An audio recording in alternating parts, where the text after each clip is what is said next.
ティーチングプロの竹内恵美子です。今日は自宅兼スタジオからお送りしてます。室内でできるパターの練習方法をお伝えしますので、ぜひ役立ててみてください。じゃあ今日のレッスン始まるよ。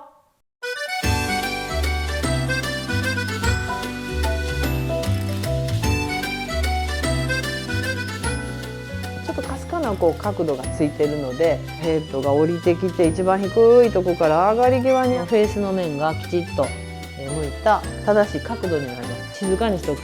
ということがすごい大事になります。ではパターの練習方法なんですが、まず構え方について結構どうこのパターを構えたらいいかわからないというお声をいただいてますので、そこからご説明をさせていただきます。まずパターは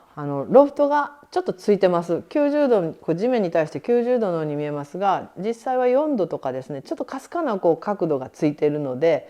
少し上を向いてる状態になってますね。でここを直角に、だからその4度っていうロフトを立っているようなつもり、立てるようにして、そしてストローク、ちょっとアッパーっていうのは上がる、円弧が下がって上がり際にボールを捉えるっていうイメージですね。このパターヘッドが降りてきて一番低いところから上がり際に当たるようなイメージで当てると、ボールの転がりが良くなるので、転がりが良くなるってことはカップの周りで蹴られたりしないで、縁からコロンと入る確率が上がるってことです。ボールのこの順回転ですね、前に行くこの直進性を高めるためには構えとその軌道というのが大変重要になります。でその大事な構えなんですが、ここをぴったりと合わせるためには、こういうちょっと何かのヘリですね、90度になったようなところに面をピタッと合わせていただくと、このグリップエンド、シャフトの端っこですね、ここが自分の股関節、左の股関節に向くぐらいのこの角度がつきます。これで正しいこのフェースの面がきちっと向いた正しい角度になります。でよくある間違いは、グリップエンドをお腹の真ん中にする、あるいは結構右にこういうふうに向けてしまうっていう人が多いです。でこの状態でストロークをすると、このフェースの向き、結構ちゃんとターゲットの方を向かずに、上を向いてしまったり右向いてしまったりと、このクラブのパターの設計、作られた通りのこのデザインと、違う構え方になっているので、ボールの転がりが悪くなる。きちっとこの形で構えるというところ、まず一つですね。なのでフェースをボールに合わせますと、グリップエンドは、自分の腰幅ぐらいでねスタンスを取りますと、だいたい左股関節に来るようにということになるので、ヘッドよりもグリップの方が進行方向に向かった形になります。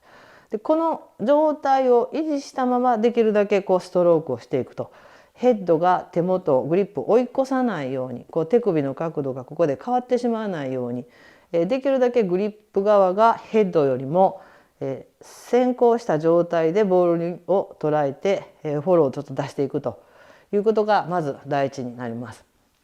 でそれをストロークを行うために安定して自分が立たなければなりません。でちょっとその重心のかけ方も大事なので、重心のかけ方、立ってるだけではちょっとわからないですが、この、私の本書いたんですが、もっと飛ばせるゴルフの体幹トレーニングっていうのが、あるんですが、そこでもちょっと説明をしてますが、かかと母子球、小子球、足の裏のね重心の位置です。どういうことかと言いますと、これ靴の底ですが、かかと分かりますよね、かかと。で母子球ってこの立ってもらって指を足の指上げてもらうと、親指のこの肉球のところグッと、